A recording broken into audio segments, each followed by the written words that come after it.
Agriculture is important in the Philippines because nearly half of the population is employed in the agricultural sector and most citizens live in rural areas. Alam na natin lahat ito. The Philippines is indeed an agricultural country. Now, focus on the second sentence. Agrarian reform is essentially the removal of problems in the whole system of agriculture. I emphasize, kapag sinabi nating agrarian reform, this means pagtanggal ng problema sa buong sistema ng agrikultura. And the primary focus here is land ownership. Ito ang puso ng discussion natin ngayon. Land ownership o yung pagmamay-ari ng lupa. Tama nga naman, di ba? Paano natin aayusin ang sistema ng agrikultura kung hindi natin mabibigyan ng solusyon ang problema sa pagmamay-ari ng lupa? Take note, class. Marami pa ring farmers na walang sariling lupa. Imagine nyo kung mayroon silang sariling lupa. For sure, mas malaki yung magiging income nila. As an effect, mas magiging maganda yung estado ng kanilang pamumuhay. Through an effective agrarian reform, the Philippines would be able to gain more from its agricultural potential and uplift the lives of Filipinos in the agricultural sector, who have been for the longest time suffering in poverty and discontent. In our attempt to understand the development of agrarian reform in the Philippines, we turn our attention to our country's history. Let us now talk about land ownership in the Philippines under Spain. When the Spaniards colonized the country, they brought with them the system of pueblo agriculture, wherein rural communities were organized into a pueblo and given land to cultivate. Pueblo means town or municipality. Families were not allowed to own their land. Take note of that. The King of Spain owned the land. Ang sama ng ugali ng mga Spaniards, di ba? Dayo lang sila dito, pero inaangkin nila, specifically, the King of Spain, yung lupa ng mga Filipino natives. The Filipinos were assigned to these lands to cultivate them, and they paid their colonial tributes to the Spanish authorities in the form of agricultural products. Hindi na nga pagmamay-ari ng mga Pilipino yung lupang sinasaka nila, obligado pa sila na magbigay ng tribute o donasyon sa mga mananakop. Talaga nga namang napakademonyo ng ugali ng mga Spanish colonizers. Then after the system of pueblo agriculture, inintroduce naman ng mga Kastila yung encomienda system. Later on, through the law of the Indies, the Spanish crown awarded parcels of land to first, religious orders. Ito yung mga churches. Second, members of the Spanish military as reward for their service. And third, Spanish encomienderos. Kapag sinabing encomienderos, these are persons mandated to manage the encomienda or the lands given to them, where Filipinos work and paid their tributes to the encomiendero. If you notice, dito sa bagong encomienda system, wala pa ring karapatan ang mga Filipino na magmay-ari ng lupa. Filipinos were not given the right to own land and only work in them so that they might have a share of the crops and pay tribute. The encomienda system was an unfair and abusive system, and the Filipino farmers were made to sell their products at a very low price or surrender their products to the encomienderos who resold this for a huge profit. At hindi pa nagtatapos dyan dahil may bagong sistema na naman na inintroduce ang mga Kastila, and that is the hacienda system. In the 1860s, Spain passed a law ordering the landholders to register their land holdings, and only those who knew about this law benefited. Lands were registered in other people's names, and many farmer families who were assigned to the land in the earlier days of colonization were driven out or forced to come under the power of these people who claim rights to the land because they held a title. Many Filipinos were robbed of their lands. Halimaw talaga yung mga Kastilang mananakop noon. Pinaregister nila yung lupa under their names at yung mga Filipino walang kamalay-malay na ninakawan na pala sila ng kanilang mga lupa. This is the primary reason why revolts in the Philippines were often agrarian in nature. Before colonization kasi, Filipinos had communal ownership of land. Meaning, walang konsepto ng land registration noon ang mga native Filipinos. Pinagsisharean nila yung paggamit ng lupa. Hindi nila inaangkin yung lupa noon. But the system introduced by the Spaniards became a bitter source of hatred and discontent for the Filipinos. Sa mga Spaniards natin nakuha yung konsepto ng land registration na yan. Filipinos fought the Philippine Revolution in a combination of motivations, but the greatest desire for freedom would be the necessity of owning land. Upon the end of the Philippine Revolution, the revolutionary government would declare all large landed estates, especially the confiscated friar lands, as government property. However, the First Philippine Republic was short-lived. The entrance of the Americans would signal a new era of colonialism in the Philippines. Kawawa tayo. May chance na sana tayo noon na i-correct yung mga problems natin sa land ownership.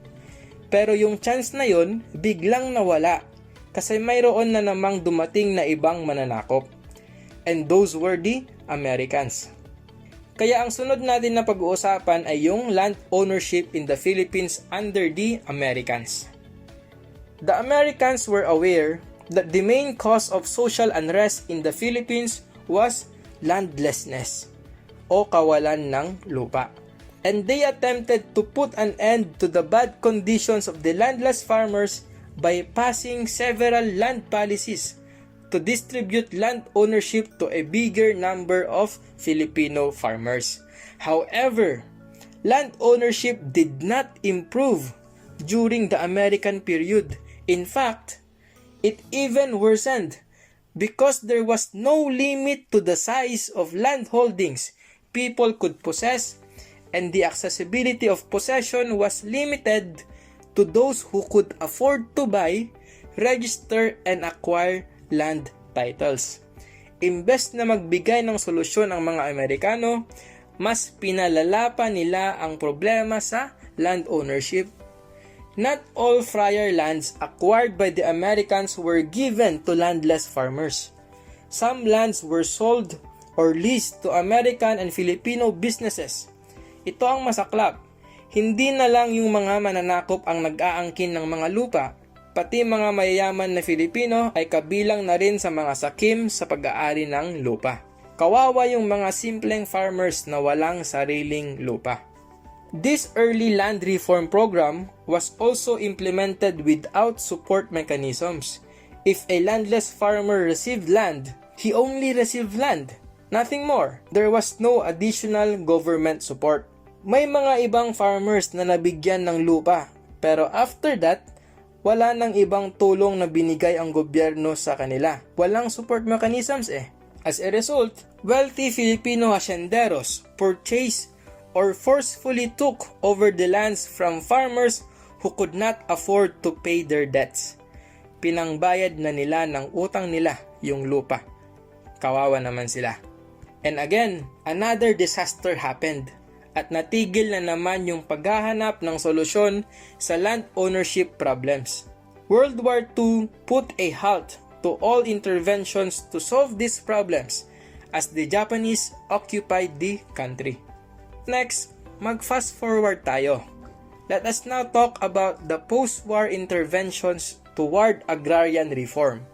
Post-war meaning pagkatapos ng World War II. Despite the efforts toward agrarian reform during these years, the situation for the farmers remained bad since the government lacked funds and provided inadequate support services for the programs. The landed elite did not fully cooperate and they criticized the programs. Dahil nga katatapos lang ng gera, kulang na ang pondo ng government para sa paglunsad ng agrarian reform programs. At ang masaklap, yung mga mayayaman na nagmamay-ari ng mga lupa, hindi sila nakikikooperate at binabatikos nila ang agrarian reform program ng gobyerno. Then here comes President Macapagal. A major development in land reform arrived during the term of President Diosdado Macapagal through the Agricultural Land Reform Code. So mayroong bagong batas na ginawa. Pero still, failure pa rin ito. Despite being one of the most comprehensive pieces of land reform law ever passed in the Philippines, Congress did not make any effort to come up with a separate law to fund its implementation, despite the fact that it proved beneficial in the provinces where it was pilot tested. Paano kasi? Yung mga senators at mga congressmen natin noon, and I think even now, mga mayayaman na landowners mga yan, at ayaw nilang ipamahagi yung kanilang mga lupa. Kaya ganyan, hindi sila gumawa ng batas para pondohan yung implementasyon ng Land Reform Code ni President Macapagal. After this, here comes President Marcos. Let us now talk about the agrarian reform efforts under Marcos. President Marcos declared martial law in 1972, enabling him to essentially wipe out the landlord-dominated Congress. So during martial law, hindi na yung mga senators at congressmen ang gumagawa ng batas. Ang gumagawa na ng batas ay si President Marcos na mismo at ginawa niya yung Code of Agrarian Reform of the Philippines. Presidential Decree number 27 or the Code of Agrarian Reform of the Philippines became the core of agrarian reform during Marcos regime. And one of the highlights of the Marcos administration efforts on agrarian reform is the program popularly known as Masagana 99. Under the Rice Self-Sufficiency Program Masagana 99, farmers were able to borrow money from banks and buy 3-hectare lands and agricultural inputs. Ginawa ni Marcos yan. Naglaan siya ng pondo para sa mga farmers. Kaso, may problema ulit. Okay na sana. However, the landlord class still found ways to evade the law. Because only rice lands were the focus of agrarian reform, some landlords only needed to change crops to be exempted from the program, such as coconut and sugar lands. Yan ang ginawa ng mga landlords. Para hindi mabili yung mga lupa nila, pinalitan nila yung tinatanim nila. Imbes na palay, nagtanim sila ng ibang halaman. Kasi under the Masagana 99 program, rice lands lang kasi ang pwedeng bilhin ng mga landless farmers. Again, failure pa rin ang agrarian reform under the Marcos administration. Next, let us talk about the post-1986 agrarian reform. Dito, natapos na ang martial law, hindi na si Marcos ang president. President Corazon Aquino envisioned agrarian reform to be the centerpiece of her administration, which proved difficult because her background betrayed her. She came from a family of a wealthy and landed clan that owned the Hacienda Luisita. So, Cory Aquino was in a dilemma during this time. Paano kaya niya mabibigyan ng lupa ang mga farmers na wala pang sariling lupa kung yung family niya mismo ay nagmamay-ari ng hacienda? In 1988, still during the time of Cory, the Congress passed the Comprehensive Agrarian Reform Law or CARL, which introduced the program with the same name, Comprehensive Agrarian Reform Program or CARP. Again, Kongreso ulit ang gumagawa ng mga batas, hindi na si President.